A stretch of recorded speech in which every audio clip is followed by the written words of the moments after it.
So hello everyone, welcome to our webinar of David Johnson School of Management. Today we have a great guest, Andreas Bartel, and Andreas is one of the most famous trainers and consultants in our Kanban community. So I will let him introduce himself in a moment. And today Andreas will share some great insights from the world of feedback loops, neuroscience, and more. So Andreas, the stage is yours. Hi, Anna. Thank you very much for the invitation, first of all, and for the flowers, for introducing me. Yes, welcome everyone. I'm happy to be here today. My name is Andreas Bartel. I'm Kanban trainer and accredited Kanban consultant from Hamburg, Germany. My wife and I run a small company here in Hamburg with the name Flow Hamburg, and mainly offering training and consultancy, but we also cooperate very much with the DJ Anderson School of Management, long-term friends and partners, as well as the Kanban University. And I think that's enough from my side. I would rather like to start with you a little journey in which we are going to touch a little bit of neuroscience. And let's see what I have on the table for you guys today. So Anna, I assume I can start sharing now, right? Yes, of course, whenever you want. Okay, so let's fire up the presentation. Maybe a little bit of Zoom right here. All right, guys. So today's topic is about. Andreas, yes? if I may interrupt you, I'm not sure whether it shouldn't be this screen or the other one, because we see the. What do you see? You see the presenter? I see this. Yes, the presenter. Okay, I need to switch. Yes, now it's good. Thank you. All right. So today we are going to do a little bit of a, not really a deep dive, but at least touch some interesting elements of circularities, especially in well motivated and from brain science, and also have a look how these might be reinterpreted in the context of organization and change management. So here's what I prepared for today for you guys. We are going to look at the basic principles of feedback loops, how these work in a nutshell.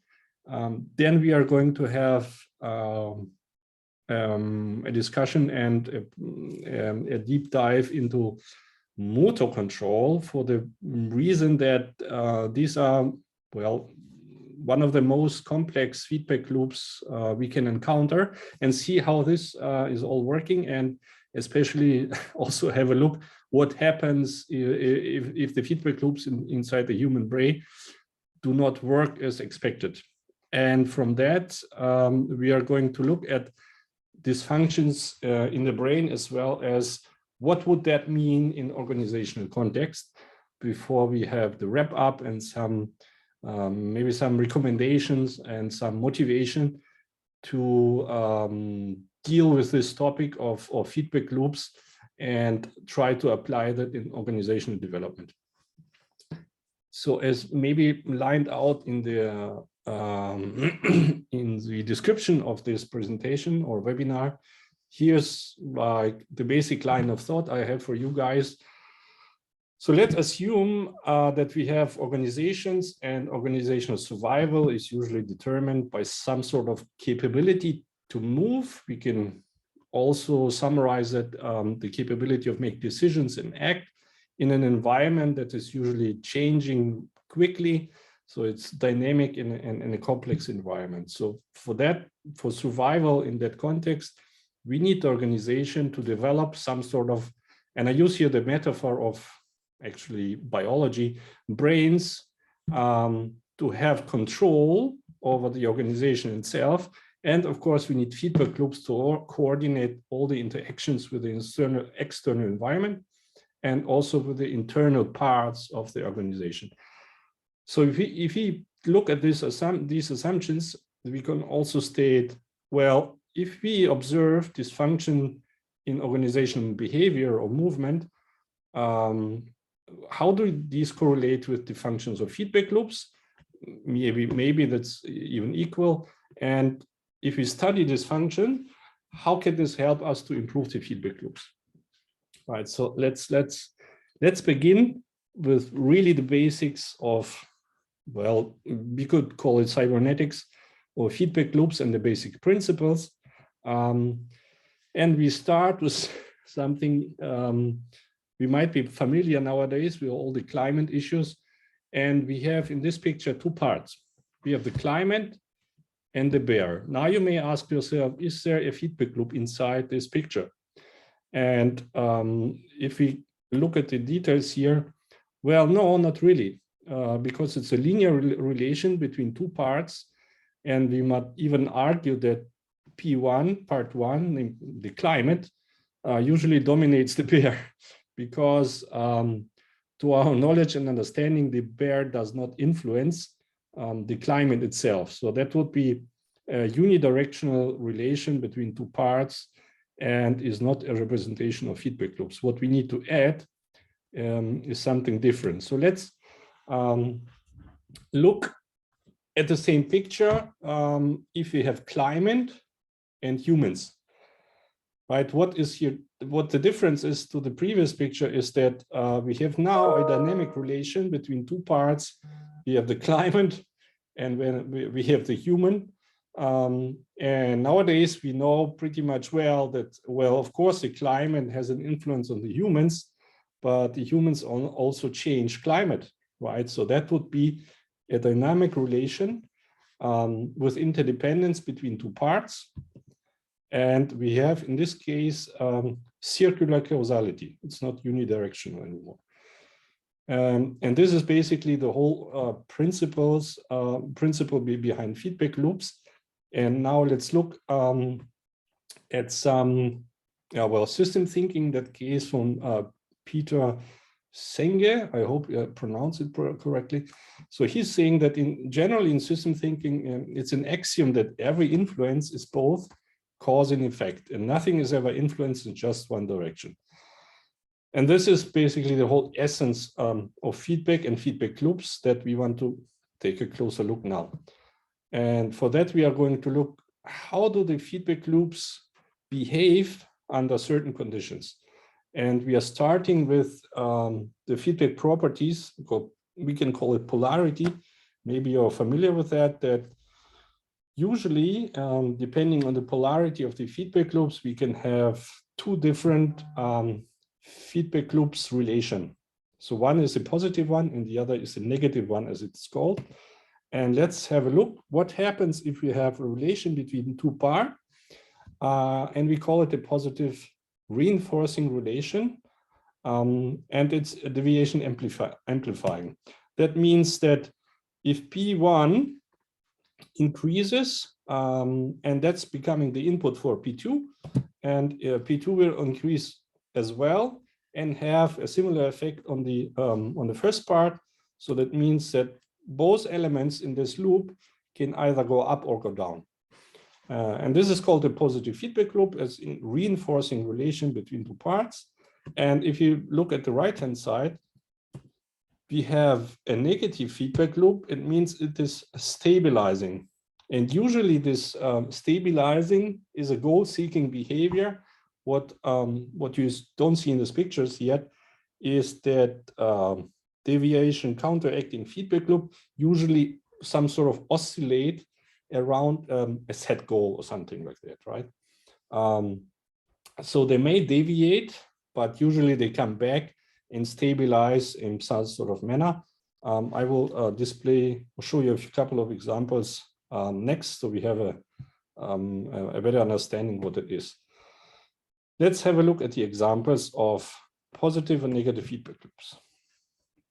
First of all, maybe you are familiar with that, is a virtuous cycle. So a virtuous cycle means, in that case, improving and a good situation further. If you have some money in account, and the more money you have in your account, the higher is the interest rate. So you earn more, which is added again to your money already in the bank. And the loop continues and you get even more interest. This is an example from the Meadows. I think it's a book on system thinking, and it's a vicious cycle. So let us look at another example that's a vicious cycle, and it's a self-reinforcing loop.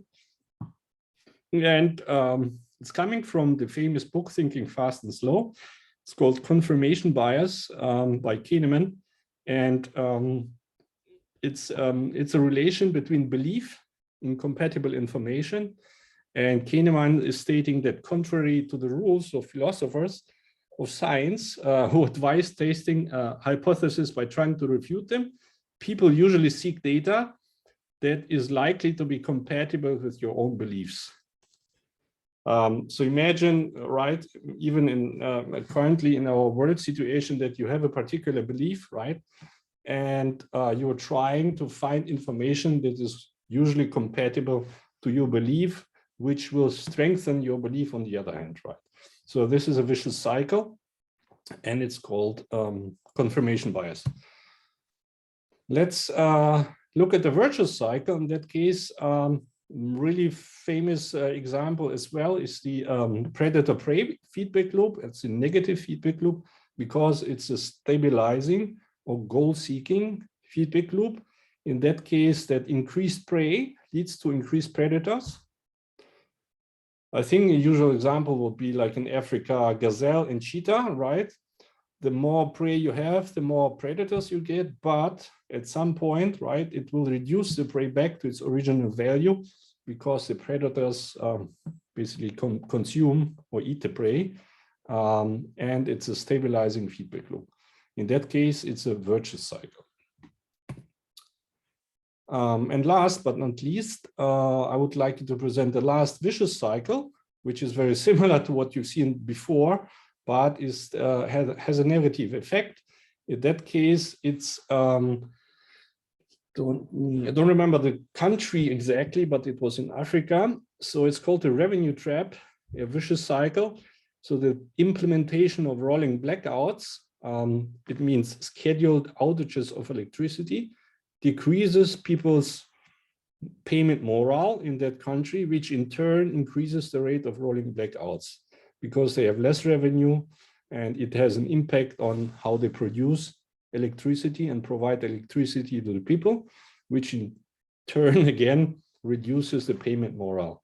So that's a vicious cycle, right? So it's not a like you've seen before, it's stabilizing, but not in a good way. So main takeaway in that chapter for you guys, if you look at this graphic, is that what we've seen before is we have positive reinforcing feedback loops and we have negative stabilizing feedback loops. But both can be perceived as virtuous or vicious cycle, or as a virtuous stabilizing loop or a vicious stabilizing loop. So the things we would like to avoid is, in the case of a positive reinforcing loop, that we generate a crisis. And that means that we make a bad situation worse. In the course of this webinar, I will hopefully provide you examples of real cases of organizations that will demonstrate what it means in that case, a crisis. And also for the negative feedback loops, we would like to avoid stagnation. And stagnation usually occurs when stabilizing feedback loop have this goal-seeking behavior that results in some sort of resisting to change, right? So this is most important, like for you to take away. We have two kinds of feedback loops, positive and negative. However, they can have different impact on the environment and be interpreted as a crisis or development, if it's a positive reinforcing feedback loop, or stability versus stagnation in the case of stabilizing feedback loops. And now we turn our attention to what's governor, right? And one of the motivations or the reason why I started looking into this topic at all is Mike Burrows asking a question on the Kanban alias, Yahoo alias, or nowadays Google alias. What does it make? What does it mean to have well-functioning or good feedback systems, feedback loops? And there was quite an interesting discussion that led me to deal with this topic as well. And I was thinking, well, is that a good example of principle of regulation in organizations? Something as mechanistic as a what's governor. And this brought me to one of the quite interesting books, 60, 70 years ago, by Ross Ashby.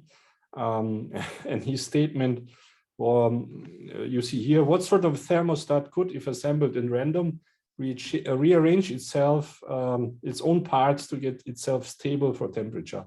So I think you see here a big difference between something that a machine that is being constructed by people and maybe behavior that you will observe in nature.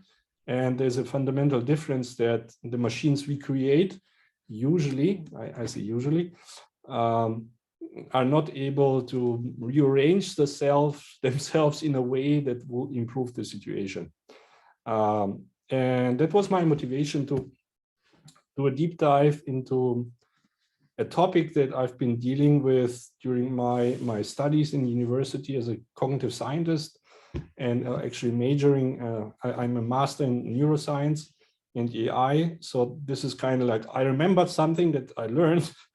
So yeah, it's a good sign. I learned something and I remembered it. And it was about feedback loops, and it was about the brain and some dysfunctions. And this is why I started actually to looking into the whole topic. And I want to introduce you, I hope in a fun way, what does it mean to have brains and feedback loops. So the next chapter or section in this presentation is about the brain. And I would like to start with the sea squirt.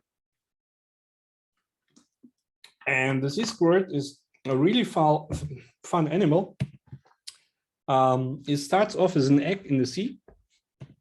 It develops into a tadpole-like creature, as you see here in this picture, hopefully. And it has a spinal cord. It has one simple eye and a tail for movement. And a simple brain, really simple brain to control the movement. However, the interesting thing is it absorbs its own brain when it stops moving. So it means it loses its brain when it doesn't have to move. And you need to know that this creature is survives on a constant inflow of water through these kind of pipes, right? So if it finds a place where it can reside, like on a boat or on a rock, where it has a constant inflow of, well, we could call it energy or nutrition through these pipes, it absorbs its own brain because movement is not necessary anymore. So now you can speculate if you know any organizations or organizational forms that stops moving because they have constant inflow of, well, maybe financial aid or finances. I'm thinking about German governmental institutions that somehow resemble this creature from time to time. So the motivation here is that the brain is quite old, 300 million years old, and usually we can speculate that it was made for motion. And as well, it was for feeding, to feed, mate, or actually fight or flight. So it's one of the very old parts. And what we require for motion, of course, we need some, arms, legs, we call it movement apparatus. We need supporting systems like muscles. And then we have tons of elements that help us processing external signals, like through the eyes or touching. And of course, we need to process those signals inside. So some sort of processing internal signals, and we need a lot of coordination to do all of it at once. right? So this is kind of a challenge. And here are some fun facts about the human brain. It's roughly 3 pounds on average, right? We have 1 trillion of neurons, so it's 10 to the power of 12. And we have up to 10,000 synaptic connections per neuron. That's important, 10,000 per neuron. It results in a quintillion number of synapses, so it's 10 to the power of 15. And the fun fact is the potential number of all connections higher than the number of all atoms in the universe. So we might say that's more than a universe in 3 pounds. I think that's quite powerful information why the human brain is so complex. It has a huge amount of connections. So before we go into really nasty stuff, let's look what's the purpose and how does voluntary control of our muscles on our limbs work. Basically, we need 4 things, right? We need, first of all, it's some sort of motivation, right? We need to decide that we want to move, we want to grab something. Then we need to fine tune the movement so we can grab like this bottle here successfully. We need to initiate movement, and we also need to terminate movement that has been initiated. And meanwhile, we need to terminate all kinds of other movements that might interfere with our intention to grab something. The challenge here is that the degrees of freedom in limb movement is incredibly high. We have almost infinite number of possible muscle activation patterns that could actually lead to similar movements. So it's a lot of redundancy. And of course, we have some naturally occurring errors in that sense.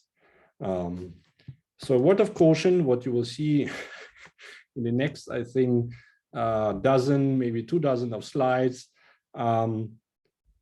That's, the challenge here is that movement is a result of subtle but crucial balance between excitation on one hand, so reinforcement of activity, and inhibition of the other hand. And it's a perfect example of extremely complex feedback loops. So please don't give up when you see the diagrams and the arrows and all the kinds of combinations of feedback loops in a minute. I'm trying to give you a picture how complex that can be, but in a simplified way. So let's start looking into the motor control in the human brain, at least, or a mammal brain. So we have, that's really simplified, right? So we have 3 parts that are essential. Of course, we need some sort of instance that will present us some drafts of motor programs. It's basically like algorithms, like that need to be executed in order to my arm to reach out for something. And usually these are coming from the area which is called motor cortex. For simplifying reasons, I just call it cortex. And then we have a crucial area that's red here in that case. It's called the basal ganglia. You don't have to remember the names. You don't have to take a test afterwards. You need to know that there's 3 parts and they are interconnected via the cortex where the initial signal is coming from. Then we have an interesting area which is responsible for the course planning and the fine tuning. It's red in this picture. And then we have an area which is in interface to the cortex, because the red part cannot directly talk to the cortex and should not. And you will see in a minute why it's really important that we have such an circuit here, and especially that the blue ones have a particular attributes to them, that they are excitatory. That means if this is a signaling, it means that it activates the other part to become active and do something. But as you see, the red one has a very interesting part in that it usually plays the role of like a handbrake. So you see, this is why it's red. As soon as it's being active, it puts the brakes on.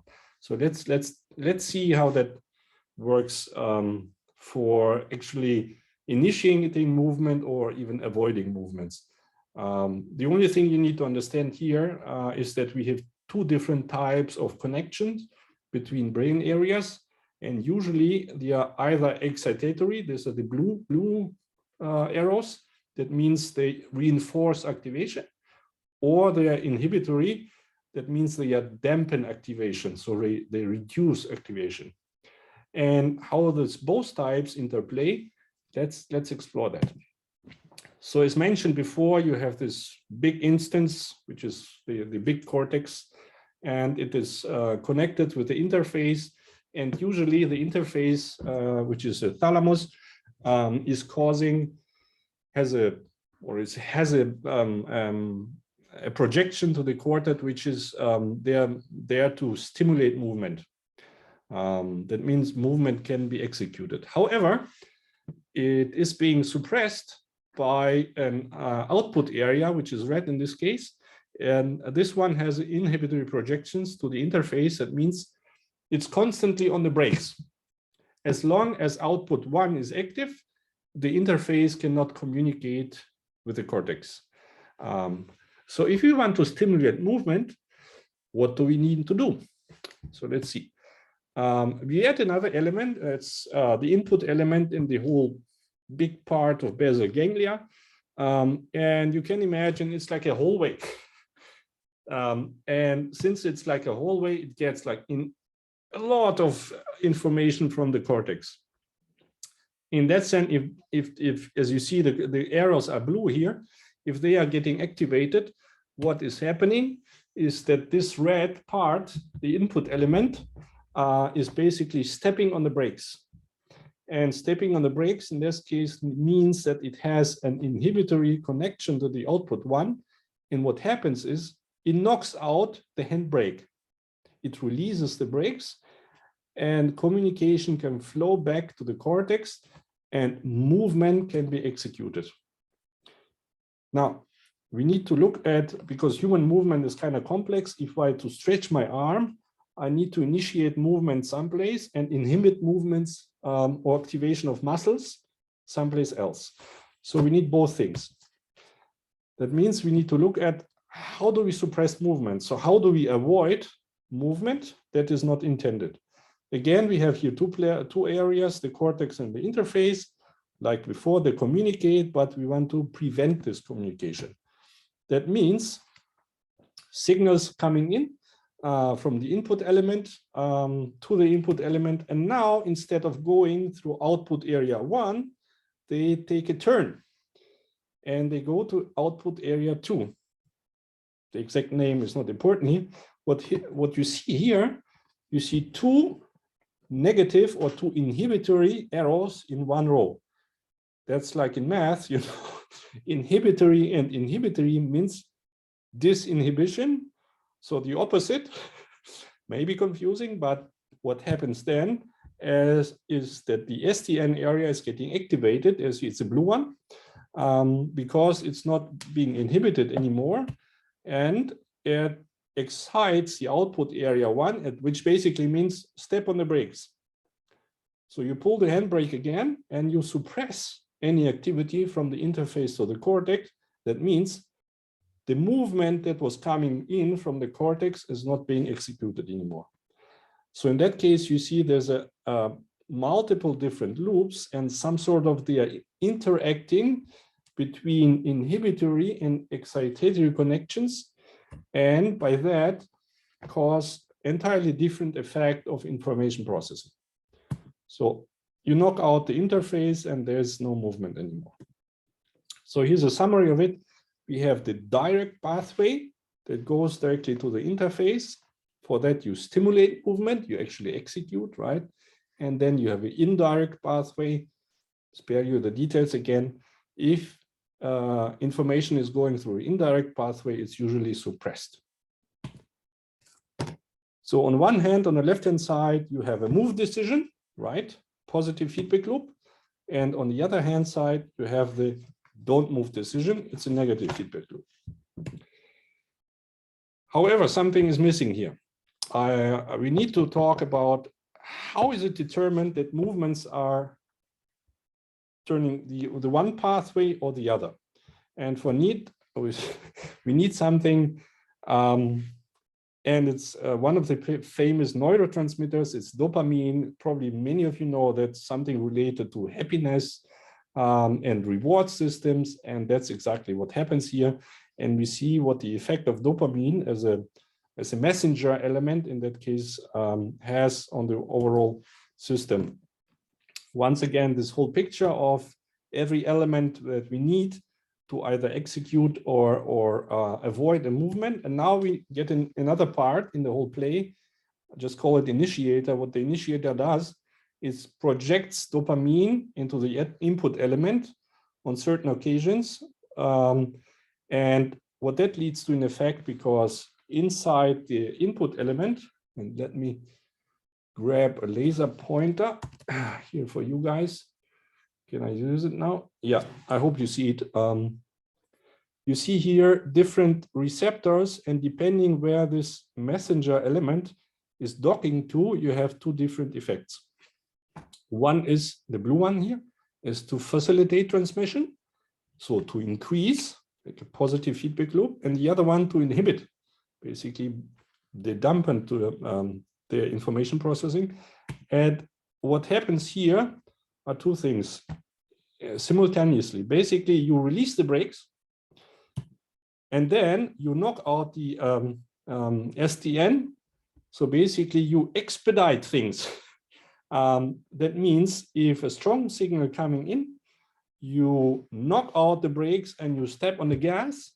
And this is how movement is actually executed in a way that works like a modulation through the dopamine. So this is just to give you a summary that maybe you can digest better than the picture. So what happens is if you have strong signals coming in, they usually take the go pathway, direct pathway, and being expedited by the dopamine. If it's a weak signal, it usually gets knocked out and reduced or completely discarded because it was not intended. So dopamine bursts in that sense, they kind of reinforce the whole activation thing and usually lead to execution of something you really desire and dampening the things you don't want to do. So support the activation of intended movements and minimize any interference. To summarize this up, when activity from from the cortex is really strong, that means do it. If it's weak, don't do it. And if the changes of activity reduces, means discard the active motor program that was already running. So it's about reward, right? So let's look how is reward and punishment working in this dopamine context. What happens is the usual comparing of signals to some expected value. And you have a learning loop in the dopamine cycle through expectation and experience. So what happens if you have some deviations in that? So maybe you heard of this double loop learning thing. This is exactly what happens here. I just use Kanban terms to explain this. So the goal is here to select most rewarding movements or motor programs and then inject some dopamine burst, and that means they will be executed. On the other hand, you want to avoid the punishing ones. That means you get a lower dopamine levels, so dopamine dips, and then it means you take the no-go pathway and do not execute the movement. And one of the most important things is, of course, you need to filter out the noise, right? Because there's a lot of things coming in. However, and maybe you've heard of some dysfunctions we are going to discuss in a minute, that tonic dopamine levels, they influence the relative balance of the whole thing. And the more dopamine you get, the riskier choices. So they intensify negative outcomes. And it's certainly not always desired. Yeah, normal condition, you have an incredible high discard rate because there's too much activity in the brain and not everything is really useful. And in case of dysfunctions, you will see the consequences of that in a minute. So what does it take to grab a cupcake or a bottle of juice? I'm sorry, I need to take a drink. First of all, we need to want the cupcake. And that's the limbic system, also fun topic, but not for today. So you need motivation. And then this motor cortex, the area, the blue one here, would say something like, well, I have direct line to the muscles. Yes, it does. But it has way too many activation patterns. And what needs to happen then, that we plan out the proper activation patterns by the light blue area. And also, we need some control during the execution, right? So monitoring and control while you move your arm, and the whole thing needs to have an interface so they can talk to the upper area again. So these parts, the left one and the right one, I connected to the motor cortex through the interface. And this is how movements are planned out and also controlled during execution. And execution usually happens through the spinal cord. To make things a little bit simpler is that we have on the right-hand side the combination of the loops doing the right things, so executing the right motor programs. On the left-hand side, we have doing things right, basically the execution, the how. And then, of course, we have the dopamine loops for learning and improvement and so on and so forth. So maybe if you get in a Kanban speech, you might be familiar with such loops, namely the Kanban cadences. So let's sum up. What does it take to grab a cupcake? Okay, you need motivation and purpose. You need huge number of degradation plans. You need basically variety. It's very important. And some selection and sequencing mechanism. How do you choose which motor program to use?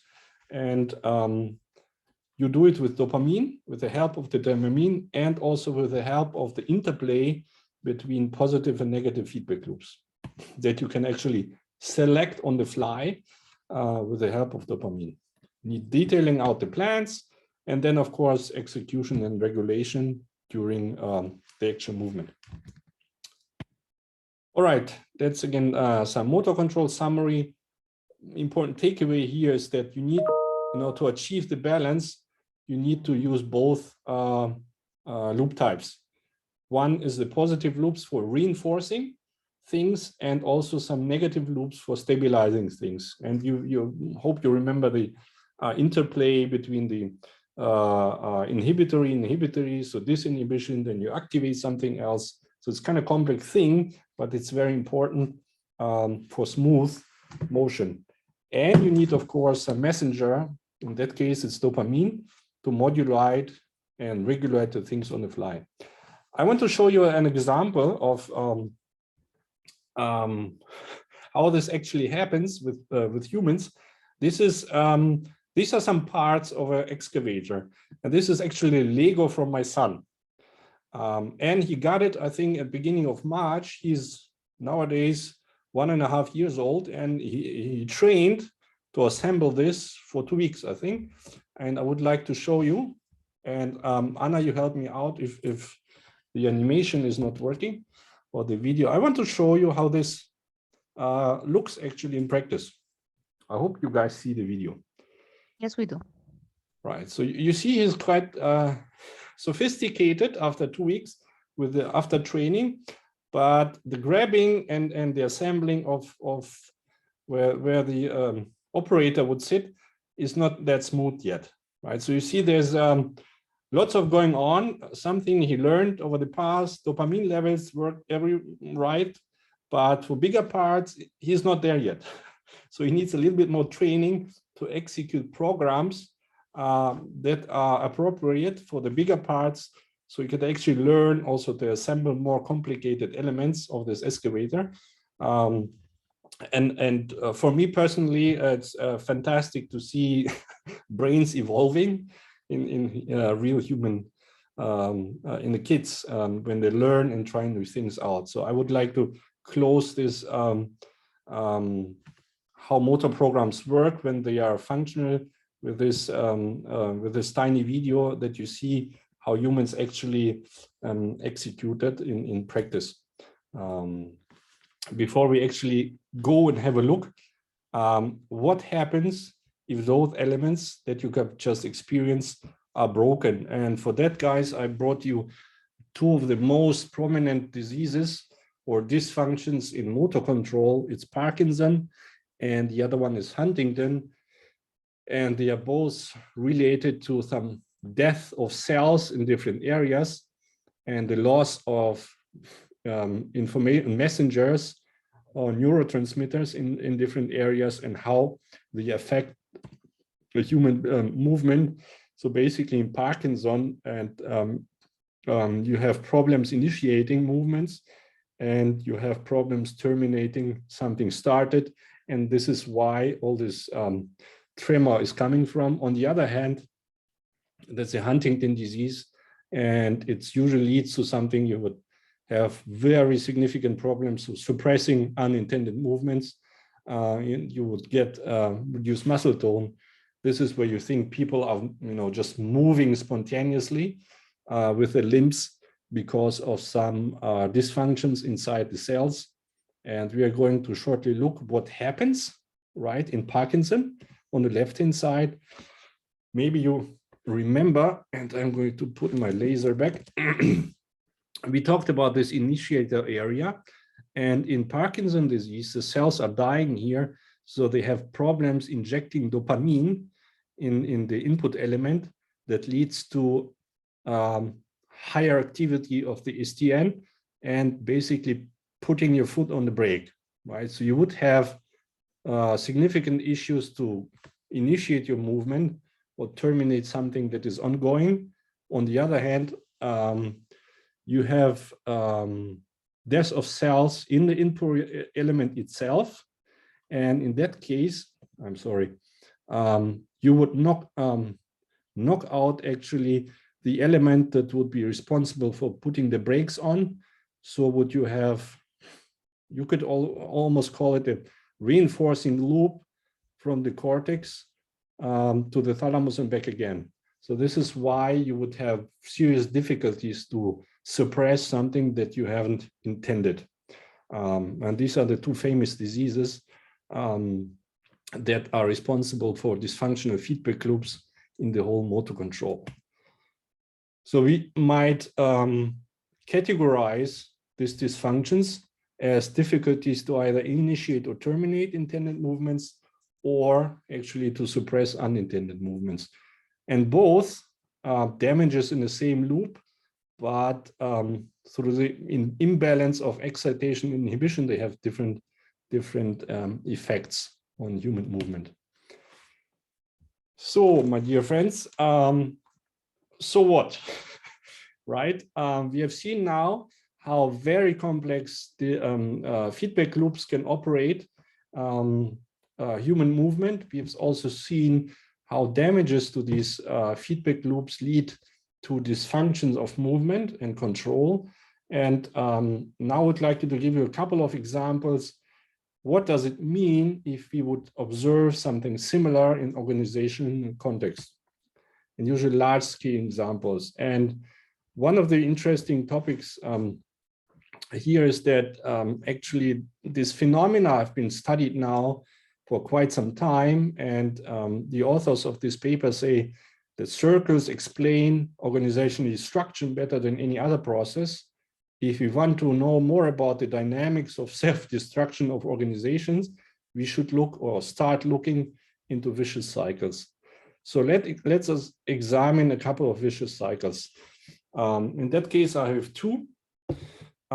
Threat rigidity.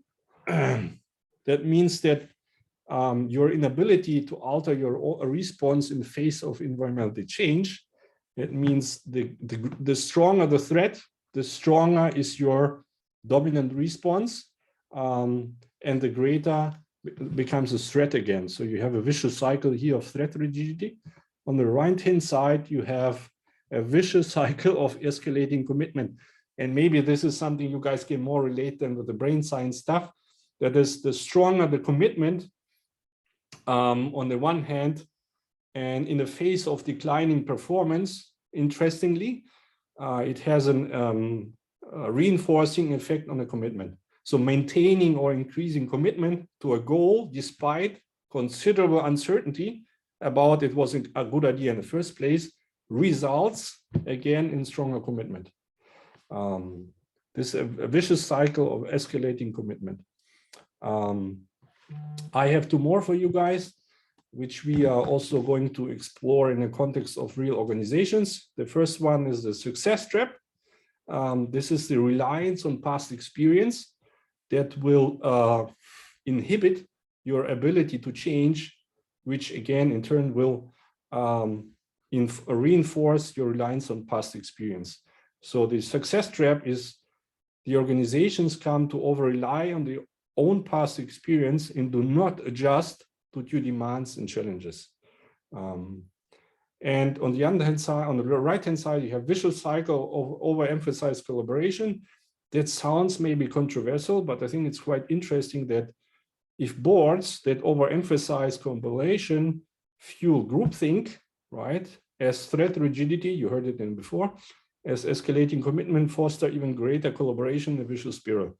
What, simply put, for me, what I understand here is that if you overemphasize collaboration, you might lose a constructive criticism, and it leads to groupthink that will again overemphasize collaboration as one of the vicious cycles, as an example.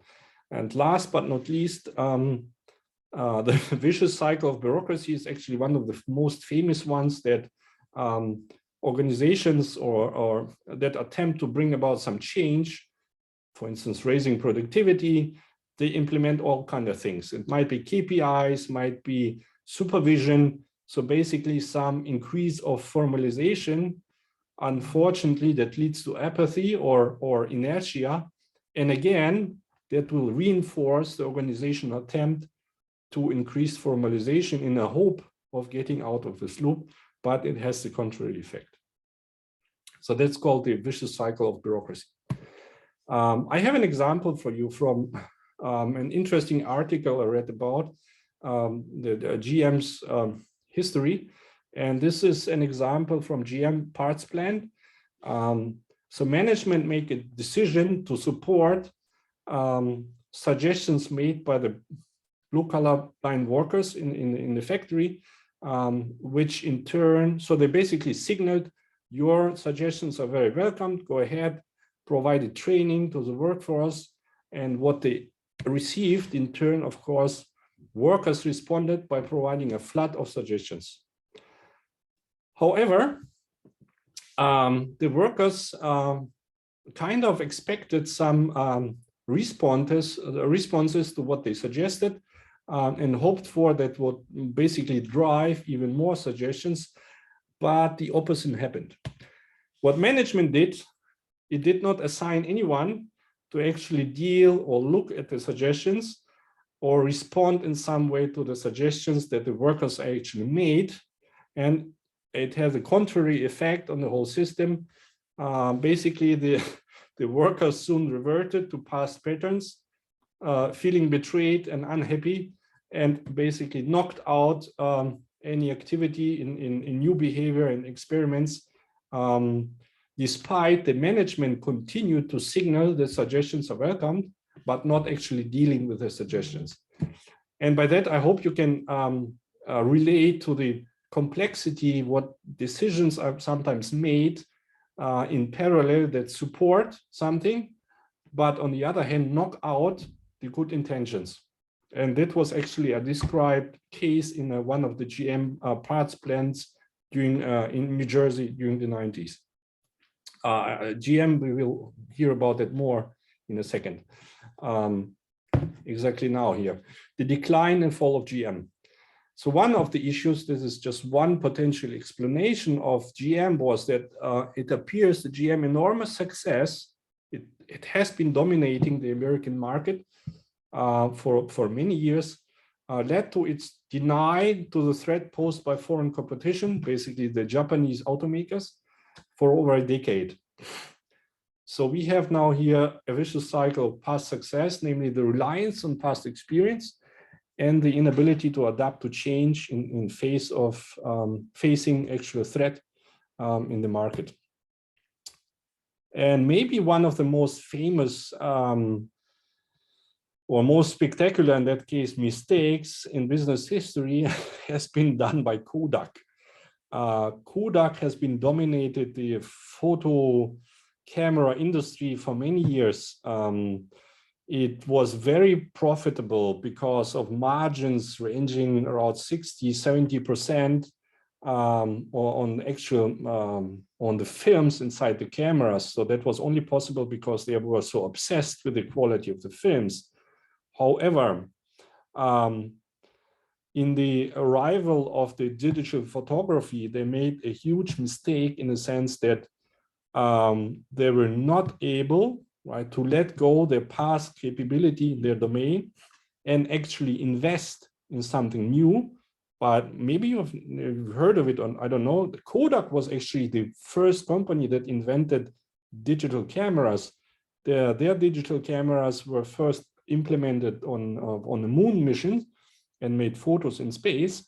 But even in that case, they had never made the decision to actually change their business model and go away from being obsessed with high quality photography and films inside cameras and move to the digital age. So what happens in that case, we have a nasty interplay of escalating or vicious cycle, reinforcing cycle. You invest in something you are already good at to a degree where you get stagnation in face of environmental change, and they spectacularly failed at this. Even they were actually capable of delivering a digital camera. There was a guy, his name was Don Strickland. He was a visionary with foresight at Kodak, but he had to leave because he basically was forced out to leave. Nobody would buy into his project that he has been running from Japan.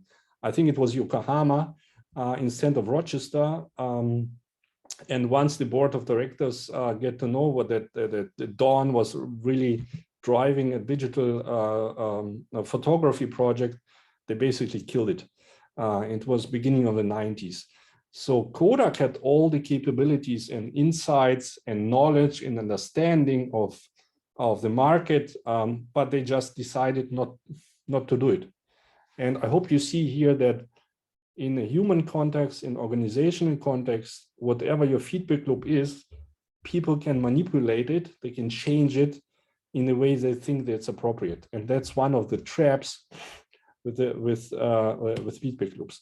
So the worst case scenario you would get here is some sort of explosive cluster. So you would have a combination of reinforcing feedback loops that eventually break down deviation counterbalancing loops and trigger some sort of catastrophic chain reaction, like it happened in the sense of Kodak. I think that we see that similar to dysfunctions in the motor control, you might argue we have similar things in organizational dysfunctions. You would have difficulties to initiate what is desired, although you know and understand. You would have difficulties maybe to discard what's already running. Think all about the projects you have in your organization. And on the other hand, something like difficulties to avoid the unintended and a lot of interference, right? So not really knowing what to do. And now we end up with some sort of wrap up after all this maybe complicated or complex things. I want to give you just a little bit of guidance. And I think most of the thing is be aware that cycles or stabilizing loops can be perceived or interpreted in different ways. Both can lead to development or stability, but on the other hand, if they get dysfunctional, they can lead to crisis and stagnation on the other hand.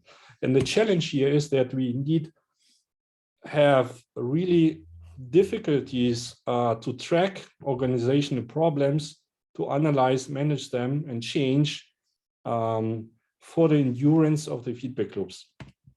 And since we here kind of in a Kanban context, I would like you to just provide you some general advice what we can use from the Kanban body of knowledge to tackle the issues.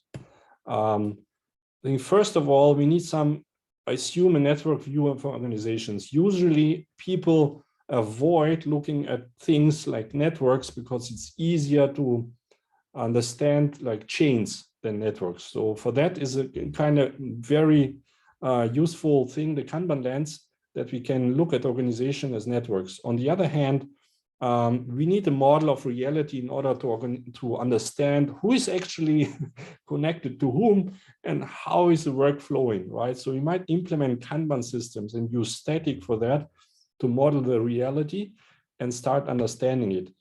And then what we need to do is, of course, uncover, unhide, make feedback loops explicit or implement in that places in case they're not existent. And I guess all know for that we can use general specific practices. If you look at the KMM poster, you will see a lot of opportunities to tackle it. And one more important thing is you need to probe. And by probing, I mean, you need to try to override existing policies. That might be a WIP limit, that might be some pull policies, it might be a portfolio decision, and then see what happens. And usually if you bounce back, if you have difficulties to change the policy, maybe permanently, or even for a short time period, it's usually a sign of there's a feedback loop at work. So you need to look behind what's happening. And these 4 elements first are just there to create awareness first, because you need to make it more explicit and see what happens. And then you could do some culture hacking. And the culture hacking, maybe if you took the TMM or KCP class, is in that case useful to avoid some stagnation or crisis, as you've seen it in feedback loops. You need to identify reward systems. And that means you need to find out for what behavior or decisions, even if it's overriding a policy, are people rewarded for, right? Then you need, of course, to inject some stress at the right level, some reflection mechanisms and leadership, right? To cope with that, and eventually to re-engineer feedback loops in such a way that are not dysfunctional anymore, but you get the most out of them. And occasionally, of course, you need to monitor and regularly review, like you usually know from the Kanban systems, what is going on and if some feedback loops became maybe dysfunctional in the meantime. And last but not least, one of the greatest interdependencies that you will encounter in that sense is organizational maturity is kind of bound to feedback loops maturity and vice versa. That means, of course, there are bidirectional connections, and given the maturity will probably influence what kind of feedback loops you will encounter and vice versa. And in that case, if we add leadership maturity as something, the ability to implement change, and if you, for instance, Google for the General Motors story, when they actually exchanged the CEO, but who was not capable of creating followers, he knew exactly what to do, but he actually could not break out of the stabilizing loop of General Motors that has been created over the past 60 years, and then end up in the 90s and later, to change the culture. So you see here the most influential elements for change management. You have organizational maturity that's somehow bound to leadership and, of course, to feedback loops. And in the worst case, it can become an explosive cluster that will turn into some catastrophe. Of course, on the other hand, you have the ability, if done right, that this whole thing becomes a good thing in a positive way. You will implement change and also improvement. So I would like to end this presentation with a key takeaway from my perspective, some sort of a feedback lens, just to give you some motivation to think about these elements as learning to view organizational behavior as a potential dysfunctions, and as a result of system of feedback loops that are potentially broken and can be improved. And this can happen at large scale in organizations, but also at small scale if you think of Kanban systems, policies that you implement, maybe override policies when it's necessary and then revert back to normal. Just to nudge you a little bit to deal with the topic in more depth. And thank you very much, Anna, for inviting me. And I hope you enjoyed this rather complicated topic. And I end up with this is me and my wife as our Flow Hamburg company for Kanban. And these are the most interesting and influential books in English and German that are used. And if you are interested, you can look things up as a source. So I would like now to stop. Thank you very much, Andreas. It was great. It was very, new and deep topic for us, and I think that it presented, the topic that we all know, like feedback loops in a new way. And actually, I also need to start thinking: are all the feedback loops that I observe are the good ones? So I think a lot of great learning for us. Thanks a lot. I'm just quickly taking a look at the Q&A. So I think that we have like a few minutes for one question. So it is often difficult for people in key positions to recognize the value of return loops. In such cases, an independent network can gradually overcome institutional resistance anyway. So can you repeat? Was that a question? Yeah, Anna? so it's often difficult for people in key positions to recognize the value of feedback loops. Is it possible that the independent network can gradually overcome institutional resistance anyway? Yeah, so where does the institutional resistance come from? It, as I think observed correctly, probably for some loops, and potential advice would be there again, nudge around. It's by the end of the day, with probably culture that is like a constraint. And I think what also you guys are teaching, like decision filters. Decision filters may act as a catalyst, right, to nudge around some broken feedback loops and break out of this culturally constrained situation, and of course leadership. But again, the interesting point is these institutionalized dysfunctions may also have, so the challenge is may also affect the leadership.